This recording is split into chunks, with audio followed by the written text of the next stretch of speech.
Heto na si Kevin Durant para sa Houston Rockets. Mukhang excited na rin ang mga Rockets fans na makita na nga siya dito maglaro. Grabe mga idol yung ginawang move dito ng Houston Rockets ngayon off-season. Sa kanilang nauna na Kevin Durant na trade. Maliban na nga dito kay KD, nakuha na nga nila ito si Dorian Finney-Smith at Clint Capella sa free agency. Hindi rin natin alam kung may mga susunod pa sila ditong moves. Pero sa ngayon ay malaking boost na nga ito para sa kanilang campaign sa next season. Sa nakarang standing nila na number 2 sa Western Conference, ang mga nawala doon si Jalen Green at Darion Brooks. Pero pinalitan naman nila ng Durant, DFS at Clint Capella. Masasabi talaga natin na passive upgrade yun. Kumbaga, all-in na yung Rockets organization. Kumagastos na talaga para makapag-compete nga for the title. Kaya naman ay sasamantalahin na nila. Lalo na sa edad na nga dito ni KD, limited na yung kanyang time. Sa unang touch ko pa nga lang dito sa team na to ay ang laki. Sa centers pa lang may Şengün at Adams, Clint Capella ka pa. Ang dami sila dito pwede magpalit-palit, hindi ba? Si Şengün isa sa mga stars player nila. Si Adam at Clint Capella ay mga veterano na. Better rebounder, protector para kay Şengün.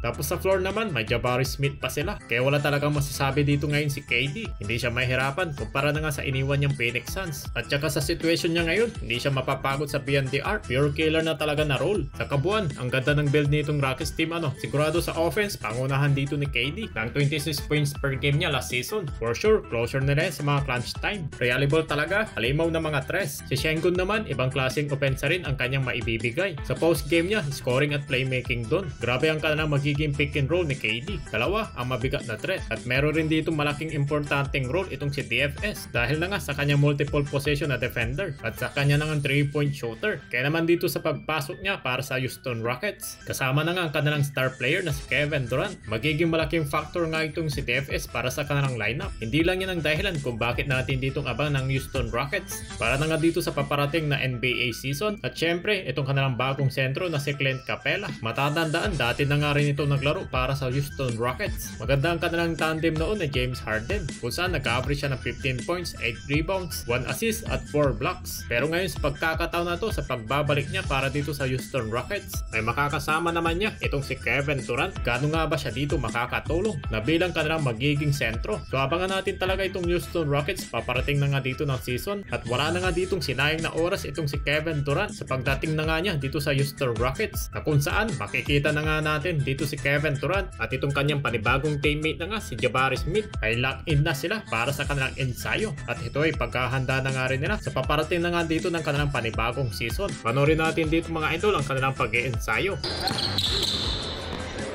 Kevin, go up top.